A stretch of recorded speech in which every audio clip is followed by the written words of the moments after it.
Better ergonomic triangle barrel, comfort writing, soft grip, super smooth, and advanced ink formulation. Color designed by Black. And at the back, needle point, retractable for smooth writing, water resistant ink.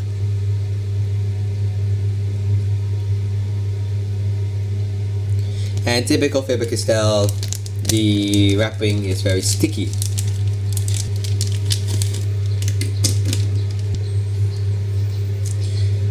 Grip X5 Faber Castell. It's a clicky pen. Nothing written up here. And the other side, let's flip it over. 0.5. We have a barcode. Made in Malaysia. And we've got a simple rubber grip here. You've got two little slots there. And this pen can be taken apart by unscrewing from the bottom. And then you've got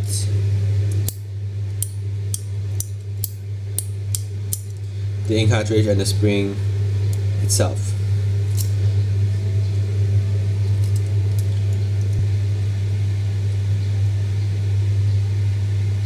That's good, but it's a bit scratchy, which I'm kind of surprised because this Grip X pen has I would think it is a higher end model from Faber Castell, yet I've experienced one of their lower end pens that have not so scratchiness, and I can't remember what I think it was the Faber Castell RX Gel 5. Now those was super smooth, but yeah, it's very free gliding.